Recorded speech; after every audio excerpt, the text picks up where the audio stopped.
შემდეგ ესე იგი შემაჯამებულ გადაწყვეტილებასთან ერთად, რასაც რა თქმა უნდა მანამდე დიდი დრო არის და მოვიფიქრებთ.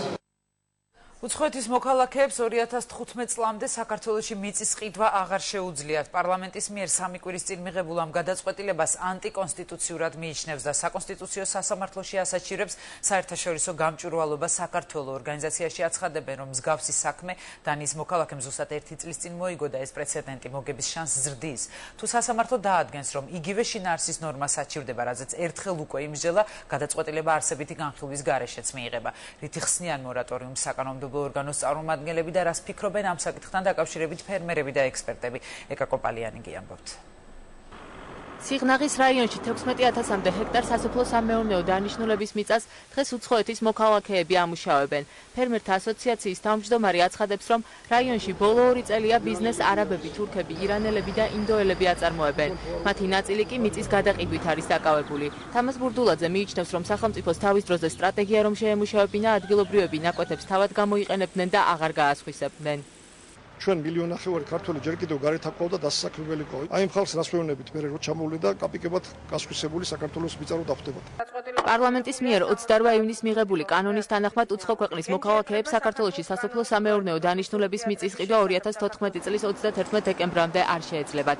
საერთაშორისო გამჭვირვალობა საქართველოს მორატორიუმს ანტიკონსტიტუციურად მიიჩნევს და სარჩელი საკონსტიტუციო სასამართლოში შეტანას გეგმავს. აი ამ შეზღუდვით გამოდის, რომ აბსოლუტურად ვკრძალავთ აი ამ მიწის მიყიდვას. ასევე მემკვიდრეობით თუ გადაეცემა და ვინმე აჩუქებს უცხო ქვეყნის მოქალაქეს, მათაც აუცილებლად უნდა გაყიდონ ეს მიწა და ვერ დაირეგისტრებენ თავიანთ სახელზე. სხვათა შორის აქ კომიკური სიტუაცია, იმიტომ რომ ქვეყნის პრემიერ-მინისტრის უცხო ქვეყნის მოქალაქეა და მასაც ვერ ექნება თავის სახელზე მიწა. იმის გამო, რომ საქართველოს პრემიერ-მინისტრი რა თანამდებობების გამოც განსხვავებული სამართლებრივი ნორმები შექმნა, არსებული საკანონმდებლო ბაზა არ არის სრულყოფილი და ამიტომაც მოვითხოვეთ ერთგვარი ტაიმ-აუტის აღება იმისათვის, რომ ჩამოვაყალიბოთ გრძელვადიანი ხედვა სახელმწიფოსი მიწათსარგებლობასთან დაკავშირებით. საერთაშორისო გამჭვირვალობა საქართველოს წარმომადგენლები ფიქრობენ, რომ საკონსტიტუციო სასამართლო მათი სარჩელი შესაძლო არსებითი განხილვის გარეშე დააკმაყოფილოს, რადგან მსგავსი ტიპის საქმეზე ერთხელ უკვე იმსჯელა.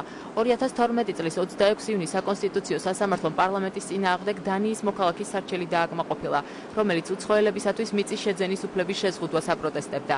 საკანონმდებლო ორგანო რეგულაციის დაწესების მიზეზად მაშინ აგრარული სისტემის გაუმჯობესებას, ეკონომიკურ და ეკოლოგიურ უსაფრთხოებას ასახელებდა.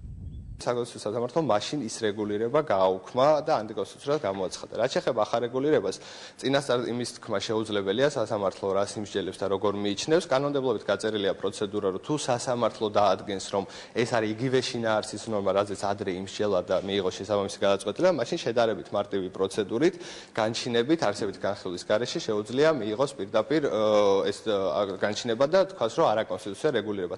უცხოეთის მოქალაქეებისათვის მიწის შეძენაზე მორატორიუმის გამოცხადებას ეწინააღმდეგება და თავისუფალი ბაზრის შეზღუდვას მიიჩნევს ექსპერტი ემზარ ჭკერენაია. არაფერი კარგის მომტანი არ არის. ამიტომ მე ვფიქრობ, რომ კერძო პირებს შორის გარიგებაში არ უნდა იყოს არანაირი შეზღუდვა, ხოლო და ისტერიაც არ უნდა იყოს, როგორც დღეს მიმდინარეობს. მიწას ვერავინ ზურზე ვერ მოიგებს, ვერ წაიღებს, ხოლო რაც შეეხება სახელმწიფოს, იქ უნდა მოხდეს მხოლოდ საინვესტიციო პროექტები და ამის რეალიზაცია. საერთაშორისო გამჭვირვალობა საქართველოს წარმომადგენლები სარჩელზე უკვე მუშაობენ საკონსტიტუციო სასამართლოში, მას ორგანიზაციის უცხოელი თანამშრომელი შეიტანს.